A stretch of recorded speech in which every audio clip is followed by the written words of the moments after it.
नमस्कार दोस्तों, आज मैं इस वीडियो में आपको बताऊंगी पितर दोष क्या होता है। पितर दोष हमें कैसे लगता है। अपनी लास्ट वीडियो में मैंने आपको ग्रहों के माध्यम से बताया था पितर दोष क्या होता है, किन ग्रहों की वजह से हमें पितर दोष लगता है।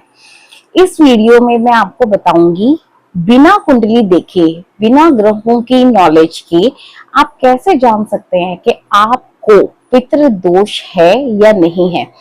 इसके लिए सबसे पहले मैं आपको बताना चाहूंगी पितृ क्या होते हैं और दोष कैसे लगता है। तो चलिए अब मैं आपको बताती हूँ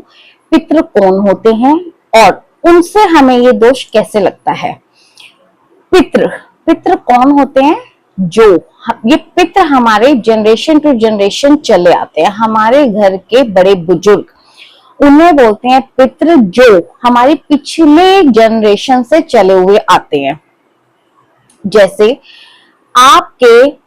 बड़े बुजुर्ग जो अब इस दुनिया में नहीं है, ये आपकी पिछली जनरेशन से भी हो सकते हैं और उससे पिछली जनरेशन से भी हो सकते हैं। 100 साल से 50 साल से चली हुई जनरेशन टू जनरेशन हमें पितर दोष लगता है। उन पितरों से ये दोष बनता है जिन पितरों के जाने के समय, अगर उनकी मृत्यु का जो समय होता है उस समय अगर हमने जो रिचुअल्स होते हैं, रीति रिवाज, उन्हें हम अगर अच्छी तरह से नहीं निभा पाते तो हमें पितृ दोष लगता है। बेसिकली पितरों से लगा हुआ कर्ज, जब वो इस दुनिया से जाते हैं तो अगर वो खुश होकर इस दुनिया से नहीं जाते या किसी दुख में जाते हैं या जाने अनजाने हमने उनके साथ कुछ ऐसा बुरा किया होता है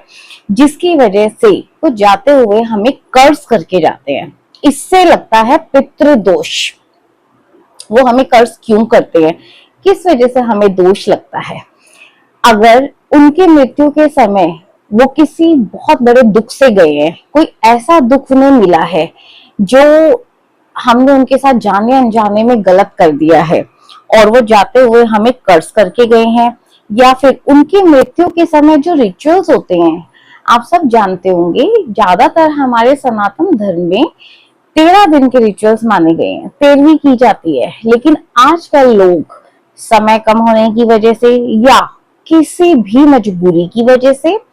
किसी भी वजह से अगर वो इन 13 दिनों के रीति रिवाजों को नहीं पूरी तरह से निभाती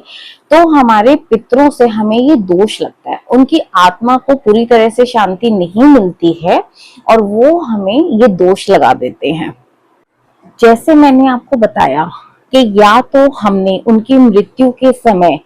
रिचुअल्स ठीक से पूरे नहीं किए तो हमें ये दोष लगता है, या उनकी मृत्यु के समय उनकी सेवा ठीक से नहीं की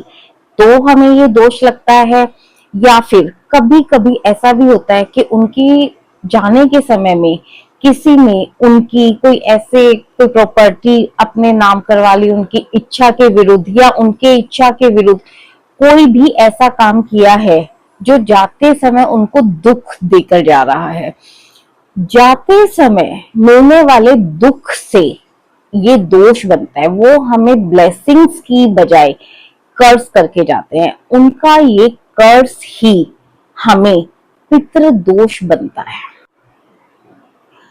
अब ये तो हुआ पितरों से लगने वाला दोष, लेकिन अब आप कैसे जानेंगे आपकी लाइफ में जो प्रॉब्लम्स आ रही हैं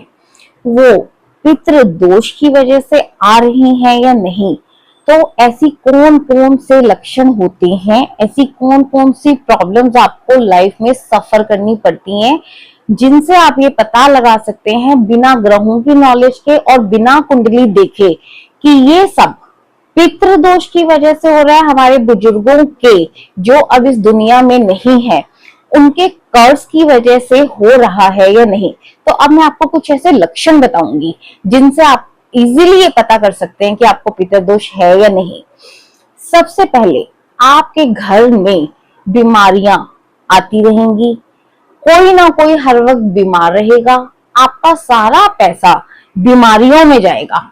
इतनी आपकी इनकम नहीं होगी जितना पैसा आपका बीमारियों में लगेगा। कुछ लोग ऐसा बोलते हैं कि हमारे घर से बीमारियां जाने का नाम ही नहीं लेती, हमारा सारा पैसा बीमारियों में लगता रहता है। तो ये वो वजह है, पितृदोष का एक लक्षण है जिससे आप लोगों का, ये है वो बुजुर्गों का कर्ज कि आपकी उतनी कमाई नहीं होगी, या जो भी आपकी कमाई होगी वो सारी आपकी दवाइयों में ही जाती रहेगी, दवाइयां आपके घर से बंद नहीं होंगी। दूसरा लक्षण आप ये है, आपके घर में कोई शुभ काम नहीं होंगे, बच्चों की शादियों में दिक्कत आएगी, बच्चों की शादियां नहीं हो पाएंगी, और इन केस अगर शादी हो गई तो उनकी शादी अच्छी नहीं चलेगी, और आपस में लड़ाई झगड़े बहुत होंगे, डिवोर्स की भी सिचुएशन आ सकती है, डिवोर्स हो सकता है, उनकी शादी अच्छे से नहीं निभेगी, और बच्चा होने में बहुत दिक्कत आएगी, कंसीव करने में बहुत परेशानी होगी, प्रेगनेंसी नहीं हो पाएगी। और आपने बहुत बार ऐसा देखा होगा, किसी किसी घर में एक के बाद एक लड़कियां ही पैदा होती रहती हैं, ये भी पितृदोष का ही एक लक्षण है। उनका जो वंश है वो आगे नहीं बढ़ पाता, ये सब पितृदोष के लक्षण है। इसके अलावा आपको जॉब नहीं मिलेगी, अगर आप जॉब कर रहे हैं तो उसमें स्टेबिलिटी नहीं होगी, आप बार बार जॉब चेंज करते रहेंगे, ये भी पितृदोष की वजह से होता है। और अगर आपका बिजनेस है, वो बिजनेस आपका स्टेबल नहीं होगा, बार बार बिजनेस बंद हो जाएगा, या आप बार बार बिजनेस को बदलते रहेंगे, कभी आप कोई काम कर रहे हैं, कभी आप कोई बिजनेस कर रहे हैं, बिजनेस में आपको स्टेबिलिटी नहीं मिलेगी। ये सब पितृदोष की वजह से ही होता है, ये सब पितृदोष के लक्षण हैं। जैसे मैंने आपको बताया, घर में बीमारियां बनी रहेंगी, एक के बाद एक घर का सदस्य बीमार होता रहेगा, सारा पैसा आपका बीमारियों में, दवाइयों में लग जाएगा, नौकरी नहीं मिलेगी, और अगर नौकरी मिली तो आप वहां पे ज्यादा टाइम तक टिक नहीं पाएंगे, बार बार आप नौकरी बदलते रहेंगे। अगर आपका बिजनेस है, बिजनेस में स्टेबिलिटी नहीं हो पाएगी। ये सारे दोष हमें पितृदोष की वजह से ही लगते हैं, ये सारी प्रॉब्लम्स पितृदोष का ही एक पार्ट है, उन्हीं की वजह से हमें ये सारी दिक्कतें आती हैं। इसके अलावा आपने एक चीज और देखी होगी, किसी किसी परिवार में एक सर्टन एज तक आते आते घर का एक सदस्य की डेथ हो जाती है, या हम ये कह सकते हैं जो घर का मेन सदस्य होता है। आपने देखा होगा कि अल्पायु में एक पैटर्न चलाता है, हम बोलते हैं इस परिवार में एक सर्टन एज तक आते आते अल्पायु में, या हम कह सकते हैं जवान मौत हो जाती है। ये भी पितृदोष का ही एक लक्षण होता है। यहाँ मैं आपको एक चीज और बता देती हूँ कि ये जितने भी लक्षण मैंने आपको बताए हैं,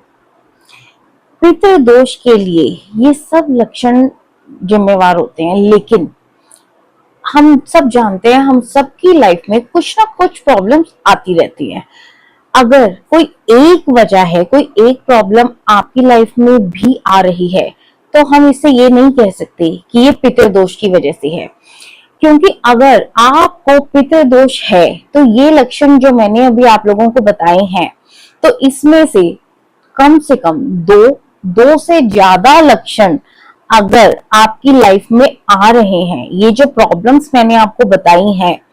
अगर 2 से ज्यादा प्रॉब्लम्स आपकी लाइफ में आ रही हैं, जैसे या तो बीमारियां घर में बनी हुई हैं और एक के बाद एक बीमार हो रहा है, हॉस्पिटल के चक्कर बंद ही नहीं हो रहे हैं, सारा पैसा दवाइयों में जा रहा है, तो पितृदोष है। या फिर आपके घर में जो वर्किंग एज के लोग हैं, जॉब नहीं कर पा रहे हैं, उन्हें जॉब नहीं मिल रही है, जॉब में स्टेबिलिटी नहीं बन रही है, बिजनेस आपका नहीं चल रहा है, बार बार बिजनेस बंद हो रहा है, और कंसीव करने में प्रॉब्लम आ रही है, या एक सर्टन एज के बाद आपके घर में यंग डेथ्स हो रही हैं, या फिर प्रेगनेंसी में दिक्कत आ रही है। इन सब लक्षणों में से अगर 2 से ज्यादा लक्षण आपको दिख रहे हैं तो ही आप इसे पितृदोष मानेंगे। अब जो भी लक्षण मैंने आपको पितृदोष के बताए हैं, आप सब अपनी लाइफ से रिलेट करके देख सकते हैं क्या इस तरह की प्रॉब्लम्स आपकी लाइफ में आ रही हैं। अगर इस तरह की प्रॉब्लम्स को आप सफर कर रहे हैं तो आप कमेंट करके मुझे बताइए किस किस तरह की दिक्कतें आप फेस कर रहे हैं। अपनी नेक्स्ट वीडियो में मैं आपको कुछ ऐसी जनरल रेमेडीज बताऊंगी जो आप सब कर सकते हैं। उन रेमेडीज को करके हम काफी हद तक पितृ दोष को कम कर सकते हैं। Thank you.